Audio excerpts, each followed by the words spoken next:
Então vamos lá, pessoal, e olá todo mundo. Aqui é o Daniel. Então nós vamos dar início à nossa transposição didática e o Maicon. É sobre campo magnético na matéria, né? Então vamos lá. Nosso plano didático, né? O tema então é esse, o campo magnético na matéria. Nós vamos falar sobre magnetização e materiais magnéticos. Isso é voltado para o terceiro ano do ensino médio, porém podemos aplicar isso aí também para o nono ano do ensino fundamental, né? Com as devidas adaptações no nosso vocabulário, né? Porém, dá para eles terem proveito também, porque vai envolver mais o uso de materiais, o manuseio de materiais, né? Fazer a experimentação. A duração da proposta aqui seria para uma aula, tá? Uma aula dupla de 50 minutos cada. Tá? Mas se o professor tiver mais tempo, ele pode ampliar, explorando um pouco mais os conceitos, explorando mais também a experimentação. Olá pessoal, Maico falando. Então dividimos em objetivos, objetivo geral e objetivo específico. Compreender os efeitos do campo magnético em materiais e o conceito de magnetização. Vamos associando esses fenômenos a aplicações do cotidiano. Então vamos trazer exemplos de aplicações deste estudo aí para os nossos dias, nossas vidas. Também identificar os diferentes tipos de materiais, sendo eles ferromagnéticos, paramagnéticos e diamagnéticos. Entender o conceito de magnetização, realizar experimentos para observar o comportamento de diferentes materiais sob a ação de campos magnéticos e relacionar os conceitos aprendidos com aplicações práticas. Então nós vamos trazer aqui o levitron, portas magnéticas, motores e trens de levitação magnética, que é hoje conhecido como maglev. Bom, gente, as competências e habilidades, né, associadas ao BNCC, então seriam essas, né? Então, relacionar os conhecimentos científicos e tecnologias em diversos contextos, analisar e interpretar fenômenos naturais com base em conceitos da física e desenvolver habilidades experimentais e argumentação científica, né? É bem importante isso. O embasamento teórico para a nossa transposição se baseia na teoria de Ausubel, pois o objetivo é conectar os conceitos já estudados e o cotidiano de forma a promover a aprendizagem significativa por meio de experimentos e também de analogias. Então nós vamos trazer aqui alguns experimentos para a turma.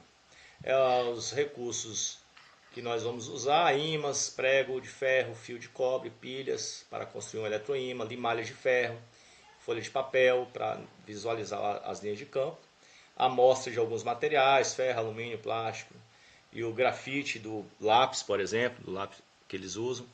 E alguns vídeos, algumas fotos sobre aplicações magnéticas, como levitron, trancas, motores e trens. Bom, vamos então ao nosso primeiro momento, né? Então, introdução ao magnetismo. Né?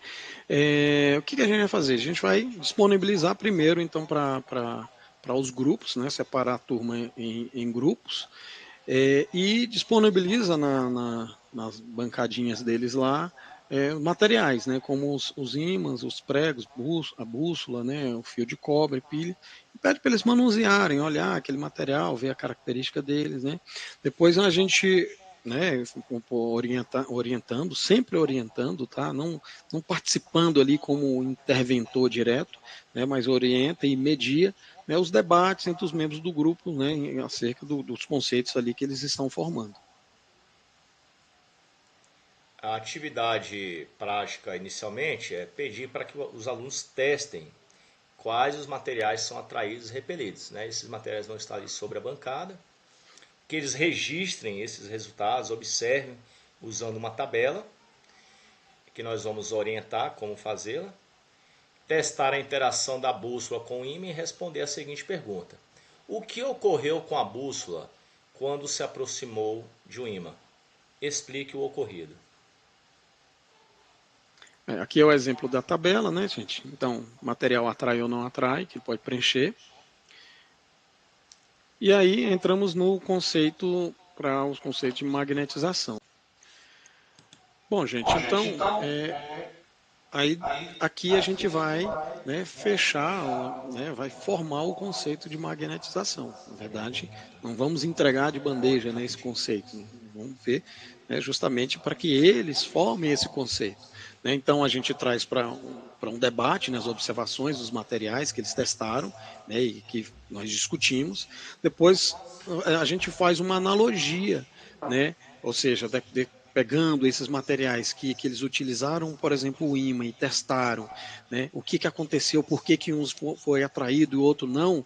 Então, aí a gente fala sobre a questão dos domínios magnéticos, né, e aí aqui a gente explora, então, a questão da qualidade dos materiais, que são os ferros magnéticos, os diamagnéticos e os paramagnéticos, né? Por que alguns foram atraídos e outros não foram atraídos, né? E aí, fechando isso, a gente entra com o conceito de magnetização, né? Que aí a gente fala sobre essa questão da influência de um objeto, um objeto magnético, né? Ele magnetizar um outro material.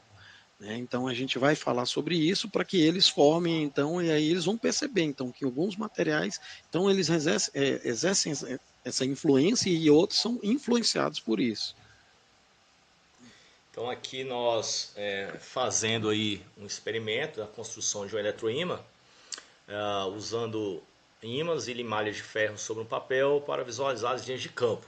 A gente vai colocar aí umas limalhas em cima de uma folha de papel e vamos colocar ali por baixo um ímã. Também fica sugerido o professor orientar como realizar a construção de um eletroímã.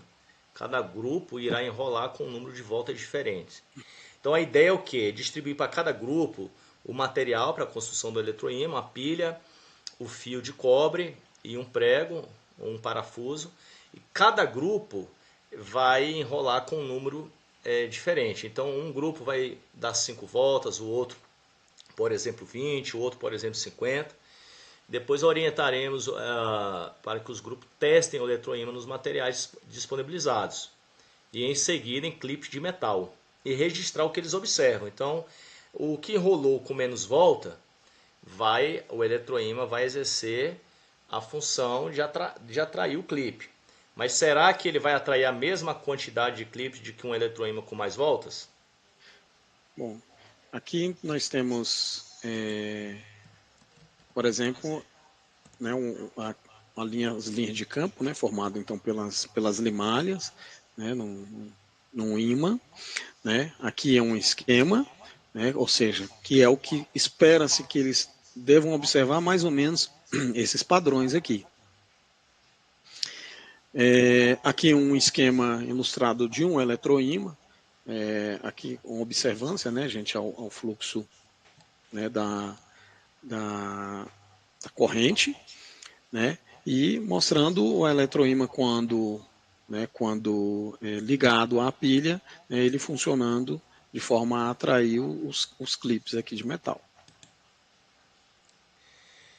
Então, aí nós vamos explicar que os campos observados, eles são gerados por correntes superficiais de magnetização na superfície do material que cria um campo magnético macroscópico.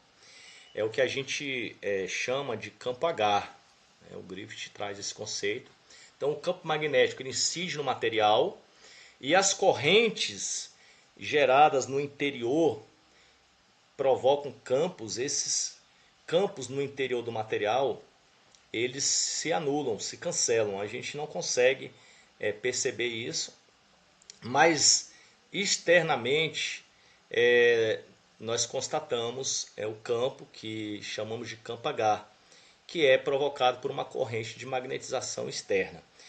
Só trazendo um detalhe que não é que se anulam totalmente no interior, mas isso nós só vamos perceber que não é bem assim quando nós estudamos a física quântica, as questões quânticas envolvidas aí no material.